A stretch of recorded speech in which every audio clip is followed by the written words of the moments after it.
Second graders, our God's big word today is talk, and our verse is from Ephesians 4. Ephesians is the letter that Paul wrote to the people of Ephesus. And in chapter 4, verse 29, he says, "Do not let any unwholesome talk come out of your mouths, but only what is helpful for building others up according to their needs, that it may benefit those who listen." Talk using good words. And our book is called How Full is Your Bucket? Buckets.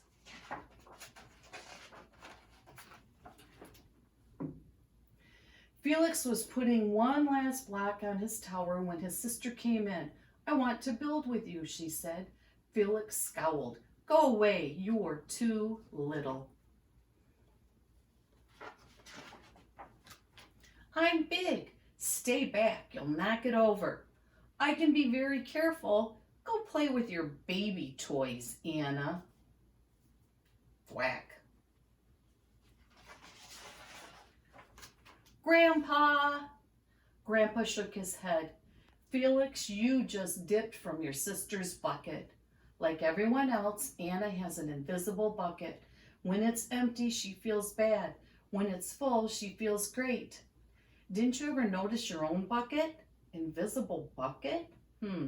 Sometimes Felix couldn't quite tell when his grandfather was joking.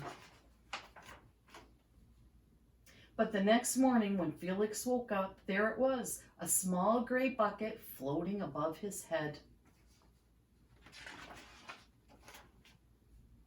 When Felix came down to breakfast, his mom was in a hurry.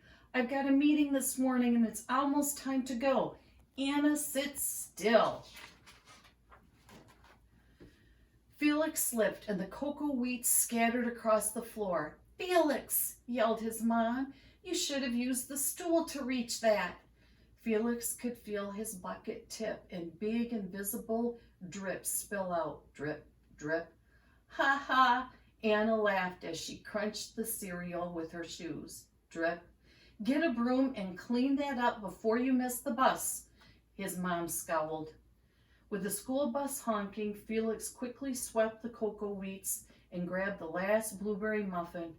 But before he could even take one bite, Buster jumped up and grabbed the muffin from his hand. Drip. "Hey, look at Felix's new backpack. My baby brother has one just like that." Drip. "Psst, psst, Felix, psst, psst." Drip. "Watch out, shrimp." Drip.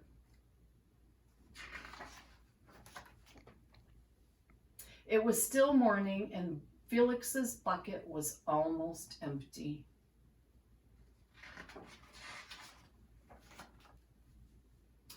As he watched his classmates walk into the room, he secretly hoped that they would trip and fall.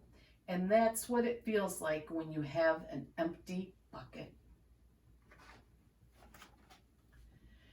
Felix slumped in his seat and waited for something else bad to happen. Mrs. Bumblenickel walked slowly to his desk and handed him a paper. He could hardly bear to look at it. "Felix, you wrote a wonderful story. Would you please share it with the class?"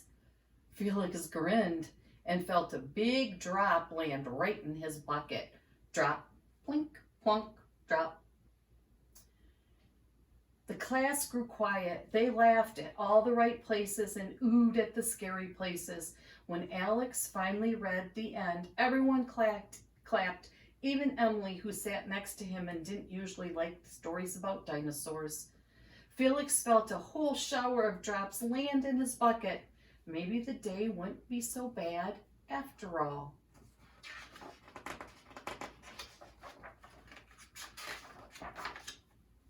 Drop, drop. Team captains today, Veronica and Felix. Nice cow. It's a dog. Well, nice colors there, Felix. Cool laser ant backpack, Felix. By afternoon, Felix's bucket was nearly full. At recess, when he looked around, Felix suddenly realized that his grandpa was right. Everyone else had a bucket too.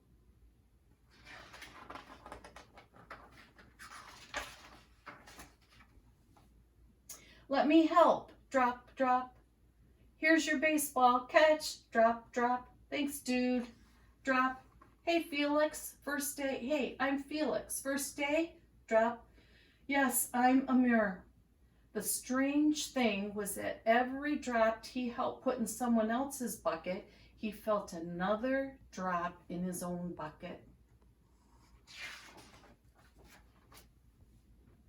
When Felix burst into the door after school and shouted, "You were right, Grandpa, I do have a bucket and I understand how it works."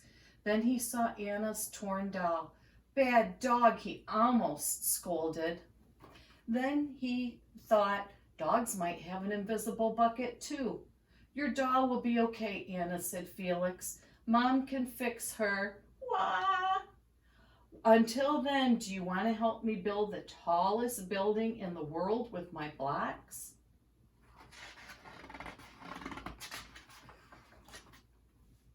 And so they did. How full is your bucket? Use your words.